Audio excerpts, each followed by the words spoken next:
Saudara-saudariku yang dikasihi Tuhan, ketika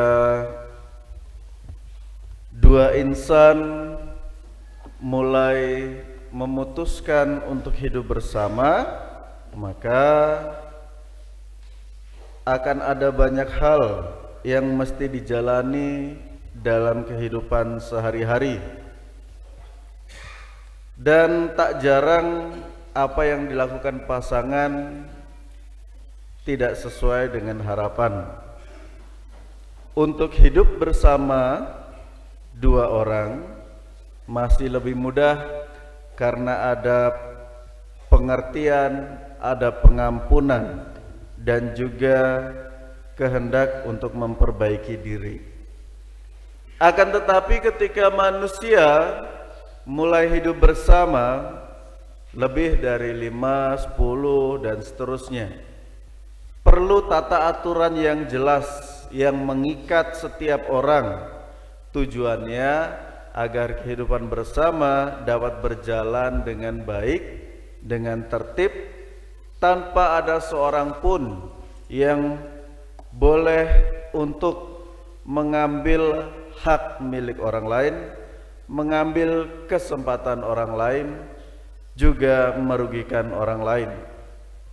Orang-orang yang demikian dikategorikan ke dalam orang-orang yang melanggar tata aturan. Dan barang siapa yang melanggar tata aturan perlu diberikan sanksi tegas agar menjadi contoh bagi orang yang lain untuk taat, patuh, dan setia pada aturan yang telah ditetapkan. Itulah kehidupan bersama yang diatur dalam peraturan bersama. Dalam kehidupan kita pun, baik kehidupan bersama di tengah masyarakat sebagai anggota dari warga negara Indonesia, juga sebagai umat beriman, ada begitu banyak tata aturan yang ditegaskan agar kita mau menaatinya dengan sukarela. Akan tetapi dalam kenyataannya tentu saja kadang kita terjatuh ke dalam kesalahan, di mana dalam kehidupan keagamaan dikategorikan sebagai perbuatan dosa, dalam kehidupan bernegara dikategorikan sebagai perbuatan melanggar hukum, dan kedua-duanya memiliki sanksi yang berbeda. Jika kita anggota negara yang melanggar hukum, tentu dengan tahapan-tahapan kita akan menerima sanksi sesuai perbuatan yang kita lakukan. Dalam gereja pun juga kita memiliki hukum gereja yang mengajak kita untuk kembali kepada Tuhan, kembali kepada tata aturan yang ditetapkan Tuhan. Mana tata aturan yang ditetapkan oleh Allah? Jelas dalam kitab suci Perjanjian Lama, Allah telah menuliskan hukum dasarnya dalam loh batu atau 10 perintah Allah yang ditegaskan kepada Musa, yang kemudian dalam perjalanannya aturan dasar itu dibuat aturan-aturan yang lebih terperinci untuk kehidupan bersama. Salah satu tata aturan yang diwariskan dari generasi ke generasi adalah sebagaimana yang hari ini kita dengar bersama dalam bacaan Injil. Akan tetapi dalam perjalanan waktu, hukum, tata aturan tidak selalu membawa ke arah yang benar. Baik mungkin, tetapi benar apakah iya? Maksudnya apa? Ketika tata aturan itu ditegakkan oleh atas dasar motivasi untuk kehidupan bersama yang lebih tertib, agar menjaga hak setiap orang, maka motivasi itu jelas benar. Akan tetapi jika hukum di otak-atik, tata aturan dibolak-balik demi keuntungan pribadi, jelas ini sebuah kesalahan. Kita banyak mendengar dalam media sosial maupun berita orang-orang yang paham tentang hukum justru menjadi pelaku yang berusaha memutar balik kebenaran dan keadilan. Sungguh sangat disayangkan. Tidak semua, tapi sebagian oknum demikian. Sehingga di negara kita, jika saya perhatikan belakangan ini, ada begitu banyak rasa tidak percaya kepada lembaga yang katanya berusaha untuk menjadi wakil rakyat, penegak hukum, penegak keadilan. Dan jika rasa percaya di tengah masyarakat semakin berkurang, bisa jadi tindakan main hakim sendiri dipilih menjadi jalan untuk meraih keadilan. Itulah yang dilakukan oleh orang-orang Farisi dan ahli-ahli Taurat ketika mereka mendengar bahwa Yesus sedang mengajar orang di Bait Allah. Apa salahnya Yesus mengajarkan kebaikan kepada orang-orang di Bait Allah? Tentu kita sebagai pengikut Kristus sama-sama membela, tidak ada yang salah. Akan tetapi ahli Taurat dan orang-orang Farisi terlanjur terbutakan oleh rasa cemburu, oleh rasa dendam, oleh rasa amarah kepada Yesus. Yesus dalam kacamata mereka adalah pribadi yang mengganggu, karena ia datang tidak menjalankan 100% hukum yang telah mereka laksanakan. Seolah-olah Yesus membawa hukum yang baru. Maka dengan rasa iri hati, dendam dan amarah ini, mereka mencoba mencari hal yang bisa menjerumuskan Yesus ke dalam perkara, sehingga mereka bisa mengadili Yesus atas suatu tindakan pelanggaran. Maka dibawalah kepadanya seorang yang kedapatan berbuat zina. Pada langkah pertama, orang Farisi dan ahli Taurat telah melakukan kesalahan, sebab ia atau mereka hanya membawa perempuan yang bisa jadi menjadi pelaku juga sekaligus korban dalam kesalahan ini.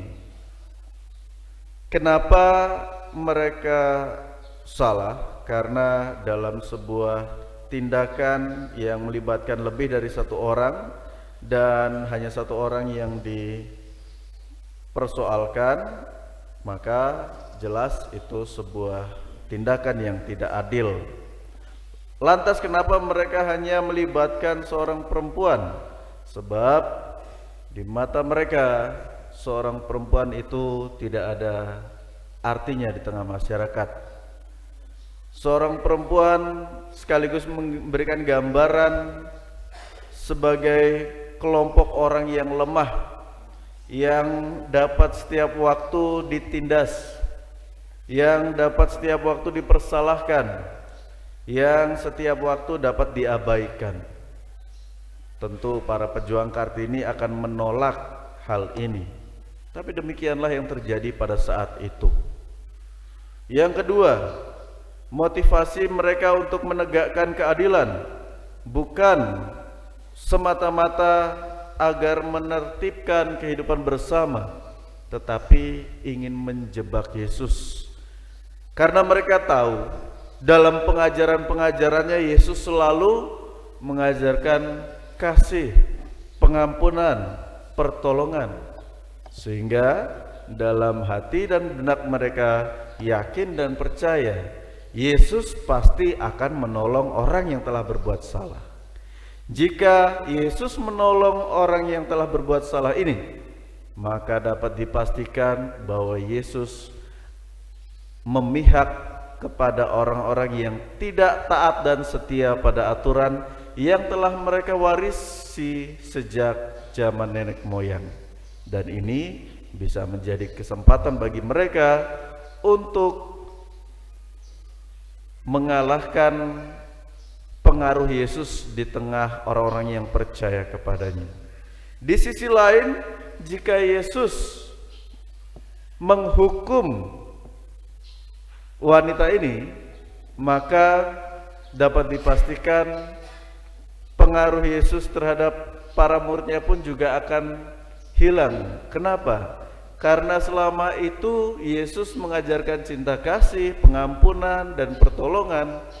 Tetapi jika tidak ada pengampunan bagi orang yang bersalah di hadapannya, untuk apa dan dipertanyakan kebenaran pengajaran Yesus? Suatu keputusan ya atau tidak memiliki konsekuensi jelas atas berlangsungnya karya keselamatan Tuhan. Akan tetapi Yesus tidaklah seperti manusia. Ia kemudian memberikan jawaban yang di luar prediksi orang-orang saat itu. Kalau bahasa kita saat ini, di luar prediksi BMKG. Yesus mengatakan, jika di antaramu ada yang tidak berbuat dosa, maka silahkan kamu menjadi orang yang pertama untuk melemparinya batu. Karena hukuman bagi orang berzina adalah dilempari batu sampai mati. Tertegun dengan hal itu, orang-orang Farisi dan ahli Taurat kaget. Tidak menyangka bahwa Yesus akan menjawab pertanyaan mereka dengan jawaban demikian. Maka mereka kemudian kembali merefleksikan ke dalam diri. Mereka sadar bahwa mereka pun tak seorang pun luput dari kesalahan dan dosa, sehingga mereka tak jadi menghukum perempuan, juga tidak jadi menjebak Yesus. Mereka pergi seorang demi seorang, bahkan mereka yang juga sedari awal mendengarkan pengajaran Yesus. Apa sebenarnya yang terjadi? Inilah kehidupan realita di dunia ini, yang mana tak jarang yang kuat menindas yang lemah, yang mana keadilan bagi seluruh manusia menjadi senjata untuk memperkaya diri, untuk meningkatkan keuntungan pribadi. Di mana ketika seorang ingin mendapatkan popularitas, bukannya ia berusaha untuk meningkatkan kualitas, tetapi justru sebaliknya menjatuhkan saingan dengan cerita-cerita, dengan narasi-narasi buatan yang membuat nama baik orang menjadi tercemar. Yesus kemudian menunduk dan menulis di tanah. Apa yang ia tulis, banyak para peneliti masih berdebat. Akan tetapi saya merenungkan kembali sikap Tuhan yang menunduk dan menulis di tanah. Dalam kitab Kejadian, manusia diciptakan dari tanah. Dan ketika Yesus menulis di tanah, ia ingin menuliskan hukum Tuhan dalam diri kita masing-masing. Hukumnya jelas. Bagaimana Yesus ingin mengembalikan kita kepada keadaan semula, keadaan di mana Allah memberikan kebebasan kepada Adam dan Hawa sambil mentaati perintahnya. Dan kita pun di hari Minggu yang kelima ini diajak bersama untuk kembali ke dalam keadaan semula sebagai pribadi-pribadi yang dikasihi Tuhan, maka pertama-tama tata aturan yang senantiasa mesti kita hidupi dan tumbuhkan adalah pengampunan dan belas kasihan. Tidak mudah, karena ketika kita berhadapan dengan orang-orang yang menyebalkan, yang membuat kita marah, yang membuat kita rugi, akan selalu ada perasaan dengki atau juga bahkan dendam, sehingga sulit untuk mengampuni. Dalam hal ini Yesus tidak melepaskan orang yang telah berbuat dosa atau membenarkannya atas tindakannya. Yesus hanya memberikan penegasan, pergilah dan janganlah berbuat dosa lagi. Sebuah kesempatan hidup yang diberikan kepada manusia.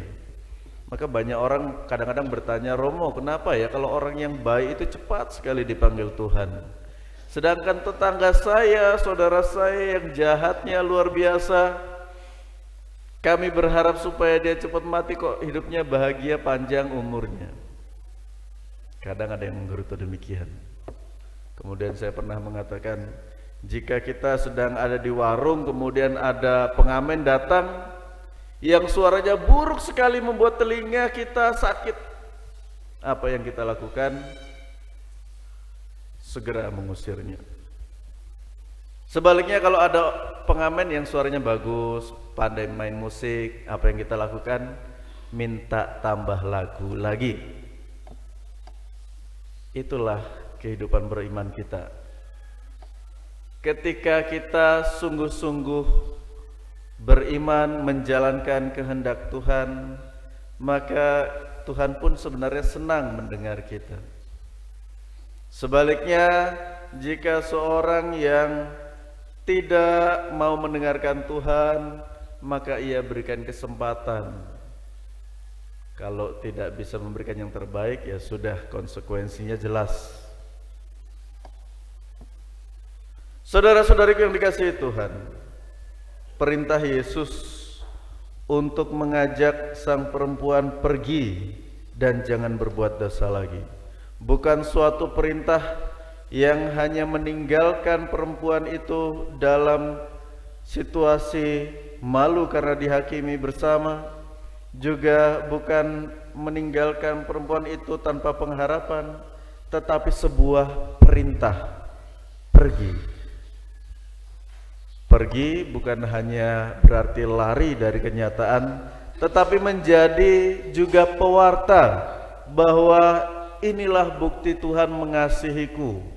Meskipun saya seorang berdosa, tetapi jika kita berkehendak untuk mohon ampun serta berusaha menjadi lebih baik dari hari-hari sebelumnya, maka Tuhan pun akan memberikan kita berkat-Nya.